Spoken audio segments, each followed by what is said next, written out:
Hello viewers, আশা রাখি সবাই ভালো আছেন। চলে আসলাম আজকে আমরা নতুন একটি ভিডিও নিয়ে। আজকে আমরা ভিডিওতে আলোচনা করব BATBC এবং স্কয়ার ফার্মা এই দুটো শেয়ার সম্বন্ধে।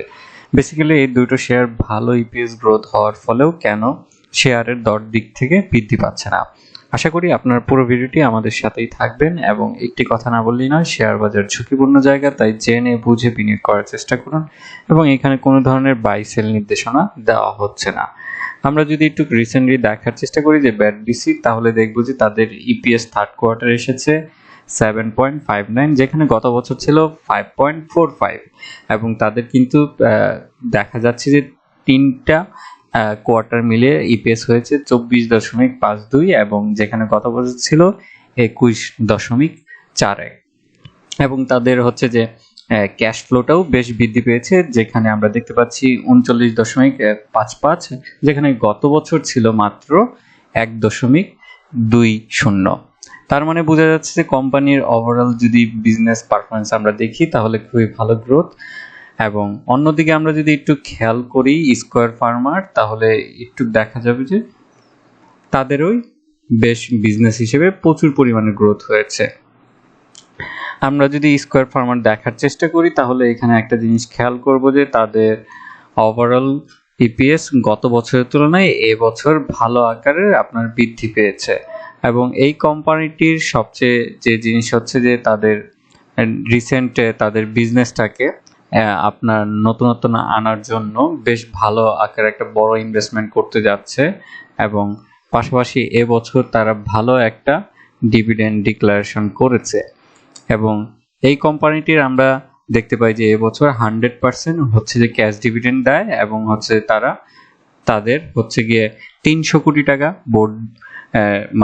বোর্ড বসে সেটাকে অ্যাপ্রুভ করে যে তাদের হচ্ছে যে বিভিন্ন মেশিনারিজ, ল্যান্ড এবং বিজনেস এক্সপানশনের জন্য আপনার বিনিয়োগ করবে এবং তাদের আমরা দেখতে পাই যে গত বছরের তুলনায় এবছর ইপিএস ভালো আকারে বৃদ্ধি পায়, যেখানে ছিল আমরা তাদের বর্তমানে ইপিএস দেখতে পাচ্ছি 20 টাকা 51 পয়সা এবং যেখানে গত বছর ছিল 17 টাকা 99 পয়সা এবং তাদের যদি নেপটা দেখার চেষ্টা করি তাহলে নেপটা হচ্ছে বর্তমানে 116 টাকা 70 পয়সা, যেখানে ছিল 102 টাকা 54 পয়সা। তার মানে বোঝা যাচ্ছে তাদেরও ওভারঅল পারফরমেন্সটা বৃদ্ধি হয়েছে, কিন্তু এই দুটো স্টকে আমরা যে জিনিসটা দেখতে পাচ্ছি তাদের সেই ধরনের আসলে স্টকগুলোর বৃদ্ধি পাচ্ছে না প্রাইসের দিক থেকে। এটার প্রথমত কারণ হচ্ছে যে মার্কেট আসলে কোন দিকে মুভ করছে। মার্কেট বেসিক্যালি দেখা যাচ্ছে যে শেয়ারগুলো আসলে কম প্রাইসে আছে, ধরে নেন 20 টাকা 30 টাকা কিংবা হচ্ছে যে সর্বোচ্চ 100 টাকা, এর ভিতরে যে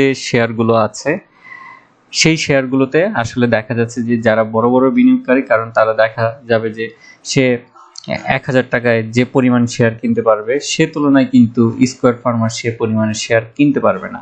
এখানে সংখ্যাটা একটা ফ্যাক্ট এবং পাশাপাশি হচ্ছে যে মার্কেট ক্যাপিটালাইজেশনটা যদি দেখি তাহলে হচ্ছে যে সেক্ষেত্রেও সেগুলো অনেক লোয়েস্ট অবস্থানে আছে। আর এই শেয়ারগুলো আমরা জানি যে মার্কেট ক্যাপিটালাইজ হিসেবে অনেক বড়। স্কয়ার ফার্মা, BATBC তাদের এই বড় হওয়ার কারণে দেখা যায় যে দীর্ঘ মেয়াদ ছাড়া আসলে কোনোভাবেই সুইটেবল রিটার্ন আসে না। আর সেগুলো আমরা বেশি টার্নওভার দেখতেছি এই কারণে কারণ সেগুলো অতিরিক্ত কম প্রাইসে পড়া আছে এবং তাদের যে শেয়ার নাম্বার সংখ্যা সেটাও একদম পাবলিকের হাতে ন্যূনতম অবস্থায় আছে। তো ওভারঅল যদি আমরা দেখি যে পেইড আপ ক্যাপিটাল এবং হচ্ছে শেয়ার প্রাইস সবকিছু বিবেচনায় দেখা যাচ্ছে যে এই শেয়ারগুলো বর্তমানে আমরা 1-1.5 বছর ধরে খুব একটা মুভমেন্ট দেখছি না, যার কারণে হচ্ছে যে কম দামের শেয়ারগুলোর প্রতি আসলে আপনার সবাই আকর্ষণ নিয়ে বসে আছে। এই ছিল আসলে আমার কাছে ওভারঅল, কিন্তু এই শেয়ারগুলোর থেকে আমরা অবভিয়াসলি একটা না একটা টাইমে গিয়ে সেই গ্রোথটা দেখতে পাবো, কারণ বাজার সবসময় এক ধরনের থাকে না, সেটা ঘুরে আসে। সেই চিত্রটা আসার জন্য অবশ্যই আপনাকে ওয়েট করতে হবে। আজকে এতটুকুই। ভালো থাকুন, সুস্থ থাকুন এবং শেয়ার বাজারে জেনে বুঝে বিনিয়োগ করুন। ধন্যবাদ।